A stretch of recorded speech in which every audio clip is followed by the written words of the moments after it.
Hello everybody, this is Serpent, and welcome back to another episode in Dungeonstalker. In the last episode we did that monochrome one, the one that's a big black void with lots of little floating white platforms that you have to try and not die on. And this episode, I do have an idea for what we want to do. Normally, I come up with the idea maybe 1 or 2 minutes before starting the episode, but I actually have a good idea of what I want to do here, so that should be a little bit more, I don't know, I've got an idea, that's about it. Doesn't mean a whole lot of anything too sophisticated. That's the word I was trying to fish for. Anyway, what I want to do here is make a cave. Now, it doesn't seem so exciting, but I have an idea for the cave, for what I want to do with it, and maybe I should just go into spectator mode. That's a much smarter idea. I have an idea, and I have an idea more importantly for what I want to do with basically the entire map. Just nothing really giant, but just an idea that I think is cool. I want to have at every intersection one map, one what are they called? One level that is odd, that's special. And this is going to be that one for this map, for this room. And what I want to do in general is have something weird, something that you wouldn't expect from a normal CTM map in each of these levels. And this time it's going to be something it's going to be that you can't jump really. Or wait, hold on. no, it's going to be special mobs, special interesting mobs. So I'm going to have some fun with that, and hopefully you will too. But for the first couple minutes I do actually have to make the map. So I have this hole, this cavern, and it's going to be the space that this level will take up. Now, before we actually make the thing, we're going to have to choose a block pallet, and generally we do that on camera, so I shall continue that trend. What I want it to be like is a sort of, well, okay, so a long time ago, back in one of the previous summers, maybe 2016 or something, maybe even earlier, probably even earlier, in fact, I went on a trip, and we went caving in real life. We went spelunking, traveling through caves, and it was a lot of fun.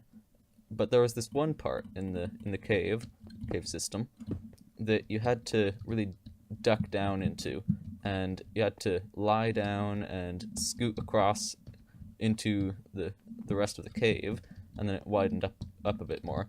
And that's sort of the feeling that I want to recreate here.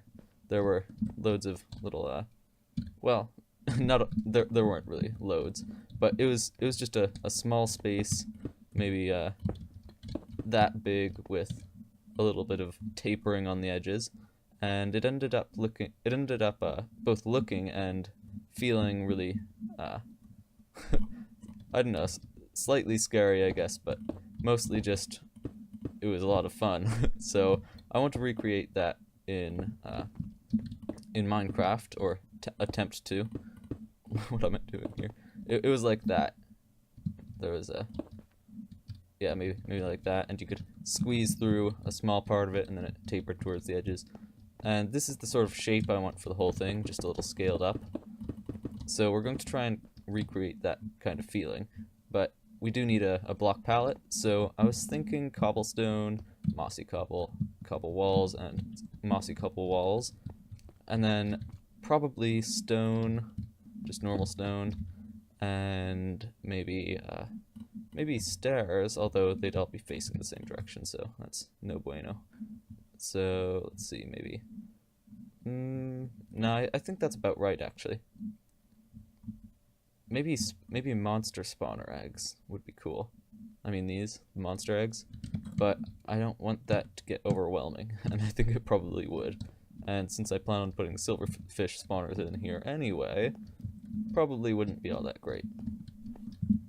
So I was thinking that 2/3 of this thing could be cobblestone, and then the other third would be made up of these other block types. So maybe, well, how many would that be? That would be, I suppose we have 5 things here. So if we had 10 of them, if we had 10 different instances of a block choice, then we could have maybe 2/3 of them being cobble would be. Oh, no, that's not how you do it. You have these other ones, and since we want 1/3 to be comprised of that, we have 1, 2, 3, 4 different choices, and then we need to balance that out with 8 cobblestone. So, cobble, cobble, cobble, and copy, paste. And then mossy. That's not how you spell mossy, is it? Oh goodness. Not mosey. I'll go with that. Mossy, cobble, and let's see, cobblestone wall. I suppose those other cobbles probably ought to be cobblestone wall too. Maybe it'll deal with it. Mossy cobblestone underscore wall, and then stone. Oh, there were unused arguments. Cobble, cobble, cobble, cobble, cobble, cobble, cobble, mossy cobble, cobblestone wall. Okay, so it's all stone. Or, no, what is it? Oh, it's all cobble. That didn't work. Maybe I'll try and figure something out first. Oh, I see. There's no there's no spaces between them. That's interesting. I guess it makes sense, but still interesting. Now I have to reset my positions too. And spaceless. Can't figure out what mossy cobblestone wall refers to. Oh, cobblestone wall 1. Okay. Let's see. And of course I can't do that fancy shift left arrow or control left arrow. Mossy cobblestone wall. That would be just normal cobblestone wall.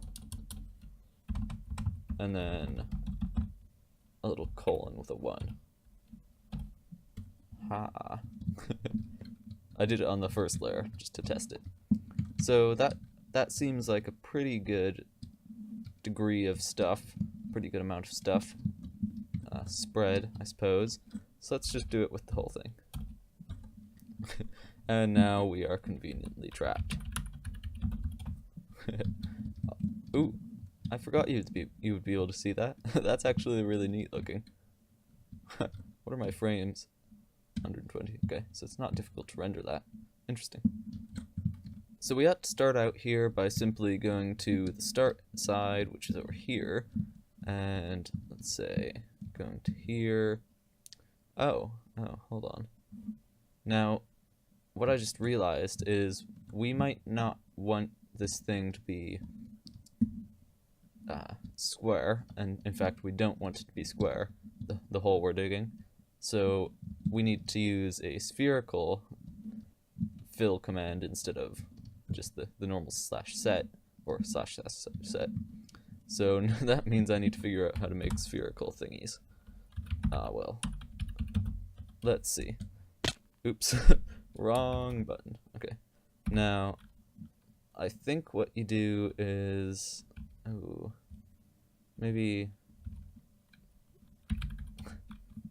nah, okay, I don't know. Oh,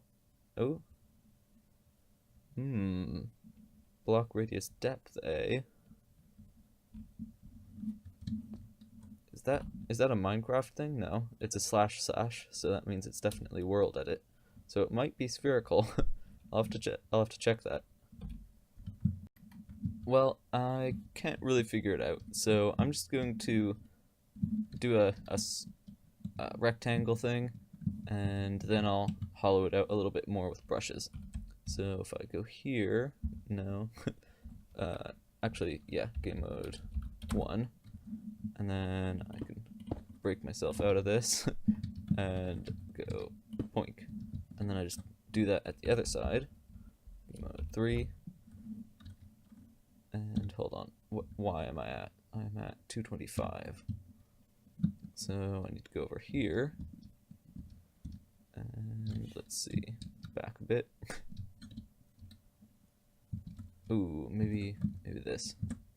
Okay. I'm just wondering how I shall end up figuring out how high to make these things. Okay, so now if I set that to air, then I've got a little breathing room. Ooh, I have reached the bottom. Well, that's a little inconvenient.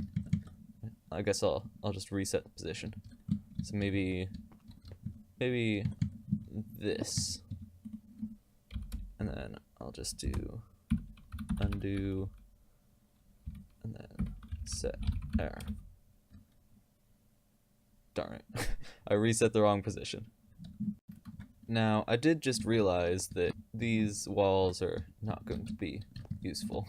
See, I can't cross them. So we're going to have to remove those and just go with the cobblestone, stone, moss stone. Okay, that's done. Now, I want to, from this point, make it round, or at least rounded. So I shall fill in this corner here with that same pattern, not air.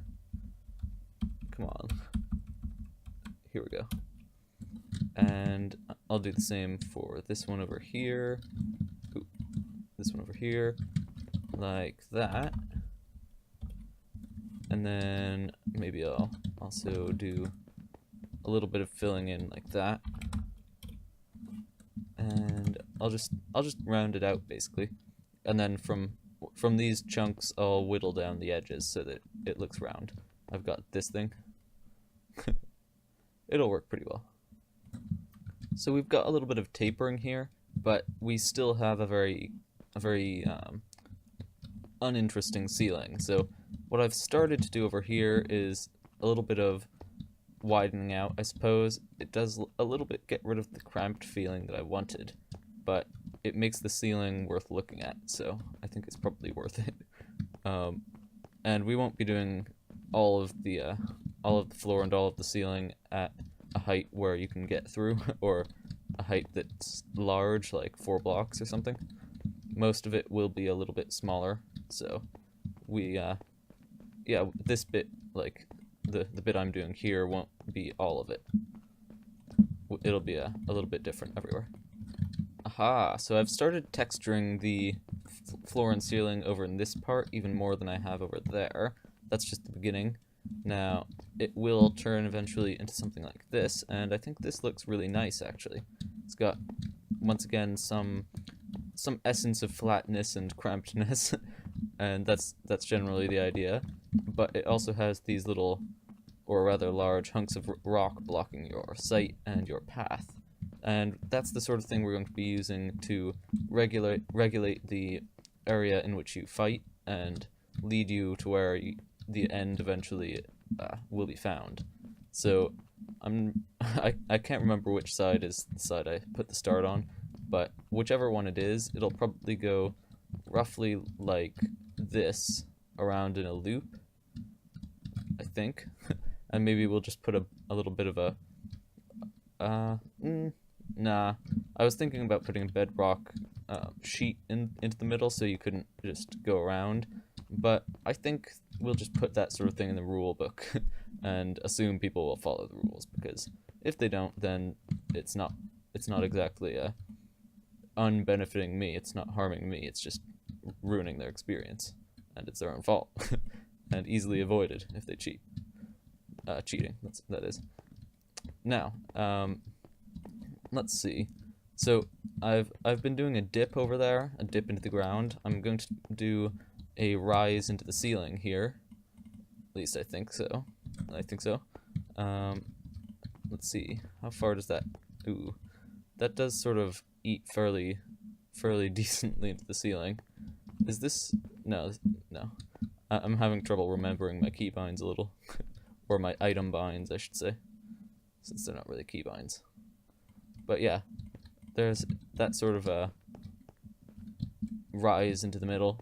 My main thought with this thing, this stubby map, very short, cramped, is that you won't be able to build up into the ceiling to escape the mobs. That's sort of the idea, the trick. And then we'll also be doing special interesting mobs to go along with it. Okay, I think we have the terrain pretty well fleshed out. You can see that I have indeed done what I said I would. There's this starting spot here, and as you travel through the map, there are various pillars. Hold on. There we go. Actually, I liked that last one. There are various pillars that pop up, various little crannies that you can crawl into, and you can generally just have a fairly decent time climbing around in various tunnels.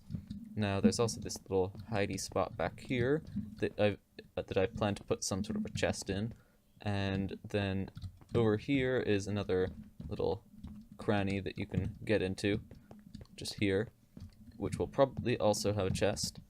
And then also, one more thing, you travel around in that loop that I described earlier, and over to eventually the end, which is about here. A little bit unfleshed out, actually, this part. But it's pretty easy with these wonderful world edit tools. Yeah, there we go. Now, what I want to do from here is add the details. You probably know the drill by now, but we'll just be going over the whole thing and gradually adding, as I said, details. Once again, in this one, we're also going to have spider webs. At least I think so. Nah, I don't think so. We are definitely having spider webs in this thing. It's a given.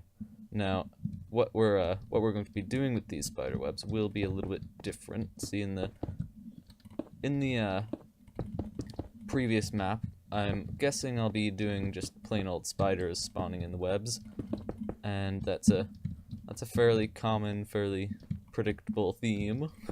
But this is the special map, remember, and we're doing special mobs. So I want to try and make sure that these spiders have a little bit of extra oomph, and not only will they perhaps have some sort of potion buff, but I also want to make it so that they spawn silverfish when they die. As in, perhaps silverfish riding on top of a spider, and then when the spider dies, the silverfish fall off in a little mass. Sort of like a broodmother. That's the idea. Now, once we, I'm not sure if we'll be putting that sort of spider, in fact, I'm sure we won't be putting that sort of spider spawner in all of these clumps of webs, but I'm fairly certain that most, if not all, of these clumps of webs will have a spawner. That's just probably how it's going to work. Certainly a good deal of them will, because that's the primary mob in this level, some sort of spider, arachnid sort of thing. So I shall continue placing these webs down, and maybe another detail while I'm at it, and I shall see you when I'm done. So now I think we also ought to think about what gear these players are going to have and what we need to give them. Also, I'm planning on putting some skeleton skulls in. So with the rest of the decorations, along with the rest of the decorations, I want to give them some goodies, some iron, because I think at this point this is the last level before the Iron Age of the CTM map, and then they'll be moving on to some other age eventually. But after this, they'll probably be needing iron armor for the next maps, or else they won't be very happy. So, side note, I like the skeleton skulls. Nice. So we want to give them some sort of that. And I want to just use a brush to place down large clumps of it like I normally would, but I'm not quite sure how much to put in because I've never done this before. I'm still new. Let's see. Brush, sphere, iron, ore. And 0.5. So, yeah, I'm not sure how much to put in. I think I want to put it maybe halfway through the map, so that at least when they, so that they won't just be able to get in, mine it, and then they'll beat the whole level with iron armor. I don't think that would be quite successful. So I'll place little clumps of it here and there, maybe.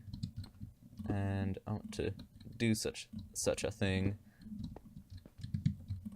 somewhere through the map that they won't be able to do that. So right about here, I think, is a good place. That's probably roughly 40 iron ingots.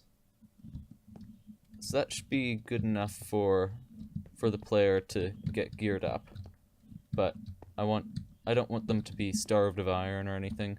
So maybe in this first level I'll give them a little bit, and then maybe in the previous level I'll give them a tiny bit, so say three iron ingots worth, and then in this one I'll give them this amount, so that they can first get a sword or something, and then get this stuff for armor, and then that way they'll have to preserve their iron. They'll have to treasure their iron until the next level, when we'll give them a perfectly decent supply that will last them forever. That's the general idea. So I think probably this is good for this level, and then I think we ought to give them a little tiny bit more in the previous level, maybe 1 iron block's worth or something, and from here then we'll give them more. So that's the general idea. Now I think it's about time to start working on the mob. So let's get out of here. Might as well work on it somewhere easy to work on things. So maybe my base, that seems like a good idea. Or I guess it's not really a base, but my center of operations, certainly. So I've got one.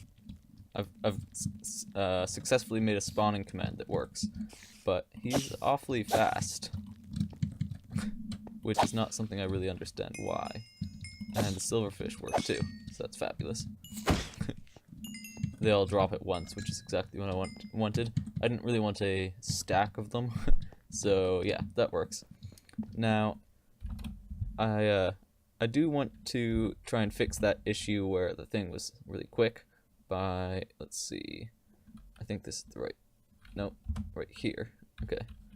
Oh, how do I apply a potion effect to it? Ah, no, die. Okay, how do I apply a potion effect to it? I think there's this one.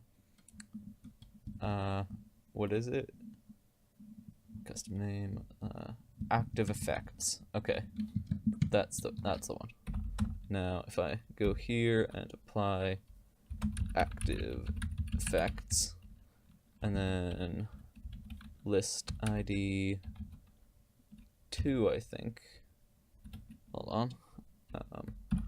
Effect slowness. Yeah, ID 2. ID 2. Duration 999,999, or maybe just like that, and then amplifier 1. I'll just go with that. Okay, and then close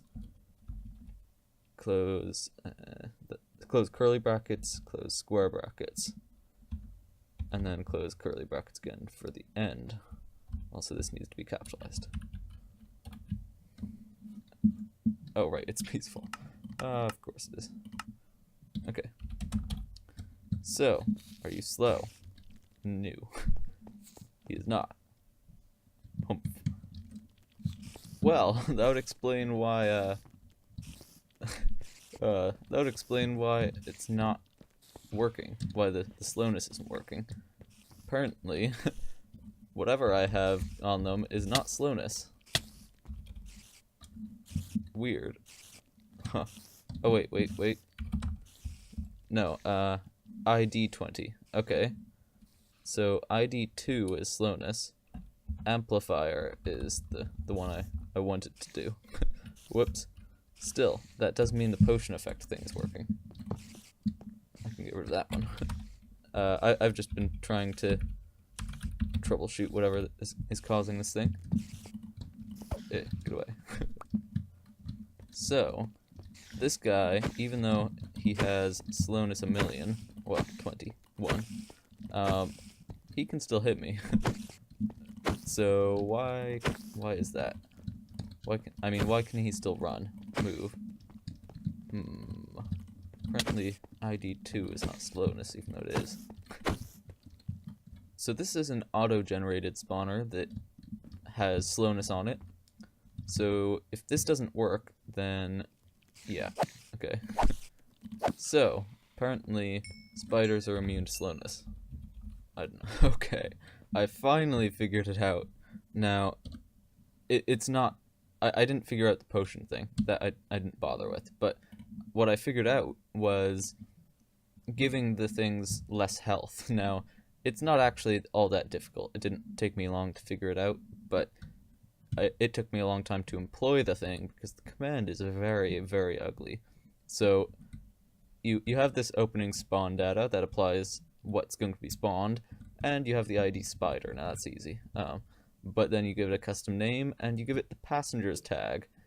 And then the passengers are ID silverfish, and they have an attribute list where the name, where you add an attribute called generic.maxhealth with a base of 1, give it a base of 1, and then you set their health to 1. And then the spider has an attribute list which does the same thing, and then you set its health to 2 since it's 2 instead, and then you give it a delay. It's not too complicated when I say it, but there are so many little brackets and you have to keep track of them all that it's really hard, and I just ended up taking it into Notepad, and then I wrote the command there and then copied it over to here, but it works now. So you can see that I can kill these spiders in 2 punches and the silverfish in 1. Now the reason I had to set the health after I set its max health is because the health doesn't update until you damage it or until it's healed. So it had the base health that you would expect that creature to have until I set its health to 2 or 0. 2 or 1, sorry. So I have that done now. I've got the command. I shall copy it, and I shall put it into this command block, and I shall copy the command block like that, and place it over here, and then I can, just a second, making sure it's the right command block, yep, and then I shall add to it a little. I want to add more silverfish, so I'm just going to do that in that notepad that I have set up. Copy. You won't be seeing anything here, sorry about that, but that should be good. All I did was I copied I copied the silverfish thing, and I'm back. I copied the silverfish thing, and then I pasted it again, just with a couple commas in there. So this should give the spider three silverfish on top when the thing spawns, which it might never do.